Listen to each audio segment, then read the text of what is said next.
poštovani predsjedavajući, poštovana pravobraniteljice, poštovane kolegice i kolege.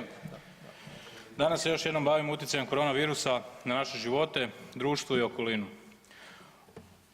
Odnosno u ovom izvješću pravobraniteljice pretežito njegov utjecaj na našu djecu. Tijekom 2020. godine naša prava i prava naše djece su bila ugrožena, čak bih rekao i oduzeta u određenim trenucima i situacijama pod izgovorom zaštite nas i naših najbližih. Hrvatska vlast u strahu od nadolazećeg virusa slijepo je pratila mjere ostalih država članica EU bez pomisli da bi struka trebala odlučivati o tim istim mjerama. Zdravi ljudi su pod prisilom državnih institucija i državnih aparata pod upravljačkom palicom političkog tijela zvanog Stožer civilne zaštite stavljali zdrave ljude u karantenu bez ikakvih dokaza da će lockdown biti efikasan i donijeti očekivane rezultate. Kao i svi, djeca su također bila pogođena mjerama stožera. Našem dvogodišnjem sinu koji tek kreće u život i koji je tek počeo shvaćati svijet oko sebe, život pod maskama, zabrana igranja u parku pokraj naše zgrade i cjelodnevni boravak u stanu su postali normalan način života, što svakako nije dobro za njegov razvoj, pogotovo u tako ranoj dobi. Uz korona krizu imali smo i dva velika potresa. Prvi onaj zagrebački 22. ožujka i sisačko-moslavački 9 mjeseci kasnije u kojima je stradalo nekoliko desetaka tisuća obiteljskih domova, što je dodatno otežalo život hrvatske djece. Ova godina je uistinu bila jedna od najizazovnijih u životima djece, bilo to po pitanju obrazovanja, obitelji, njihovih društvenih života ili niza prava koja su im bila uskraćena u prošloj godini.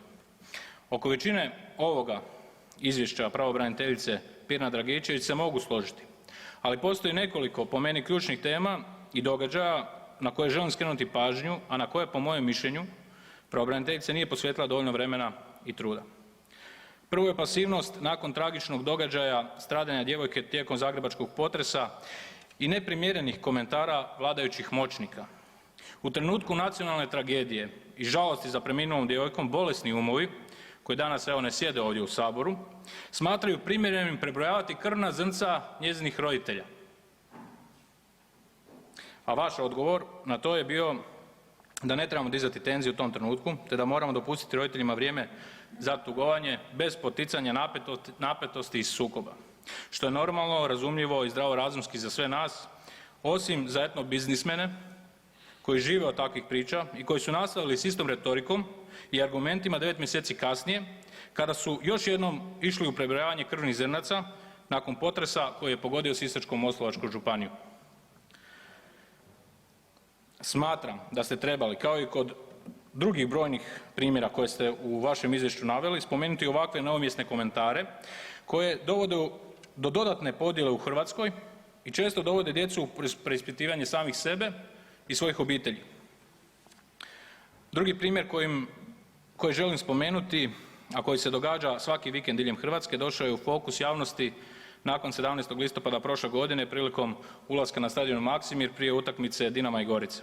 Prije ulaska na stadion redarske službe su sustavno i bez iznimke pregledavali djecu u dobi od 3 do 7 godina, izuvajući ih iz cipela te dirajući ih po tijelu uz raskopčavanje odjeće.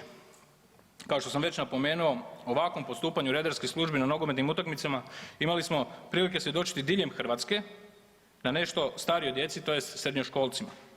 Vaša reakcija i u ovom slučaju je bila neprimjetna i djelovali ste apsolutno nezainteresirano što se da zaključiti nakon čitanja ovog izvješća, ali i nakon moje današnje replike. No tema oko koje niste bili neprimjetni i nezainteresirani je vjeronauk i vjerski sadržaj u dječjim vrtićima i školama.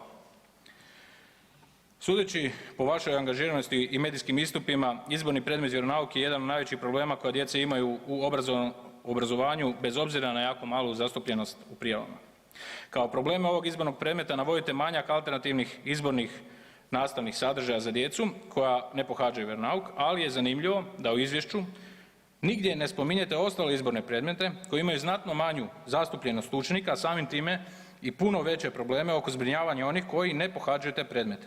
Oni vam očito nisu problem. Uz vjeronauk velik problem vam stvara i molitva i blagoslov na početku školske godine u povodu obilježavanja Dana kruha. Priredba koja je izborna i vannastavna i u kojoj sudjeluju i djeca koja se ne izjašnjavaju kao kršćani odnosno katolici. Žalosno je da smo došli do toga da imamo braniteljicu koja tako olako želi odbaciti dio tradicije i identiteta koji je gradio kršćansku Hrvatsku kroz stoljeća i očuvao sve one vrijednosti kojima se danas možemo ponositi. Na kraju se moram zapitati kome to može smetati molitva?